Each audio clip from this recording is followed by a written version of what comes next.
শিক্ষিত মানুহে এবাৰ মনতে ভাবিলে মই ইমান শিক্ষা দীক্ষা আছে কিন্তু মোৰ যোগ্যতাটো মই প্ৰকাশ কৰিবই পৰা নাই, মোৰ যোগ্যতা একো নাই, মোক ভগৱানৰ পৰা মই বৰ ল'ব লাগিব।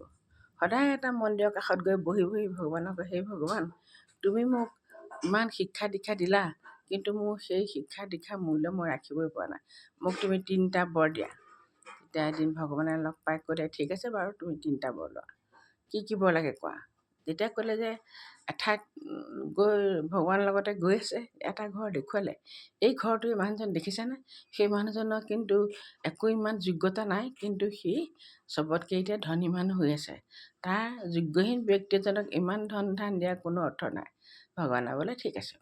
আকৌ গ'ল, আকৌ এঘৰ দেখুৱালে, কৈছে চাওক এই ঘৰৰ মানুহ কিমান আহি পেলাই তেওঁৰ ওচৰত পৰামৰ্শ ল'বলৈ আহে কিন্তু মই ইমান শিক্ষিত যদিও মোৰ ওচৰলৈ কোনো নাহে, গতিকে এইজনকো তেনে ক্ষমতা দিয়া উচিত নহয়।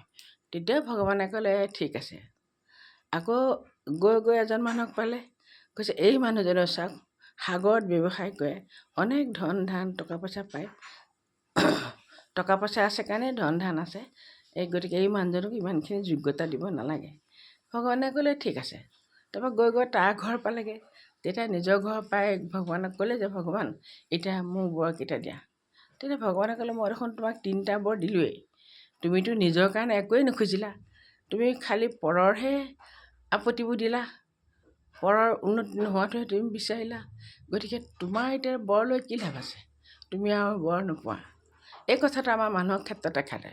বহুত মানুহ আছে যি নিজৰ কথা নাভাবি পৰৰ উন্নতিটো হিংসা কৰে আৰু কেনেকৈ সেই উন্নতিৰ পৰা তেওঁক আঁতৰাব পাৰি সেই কথাটোহে চিন্তা কৰে। গতিকে ভাবি চাবলৈ গ'লে এই কথাবোৰ খুব নিজৰ কথাই চিন্তা নকৰাকৈ কাম কৰা মানুহৰহে কথা।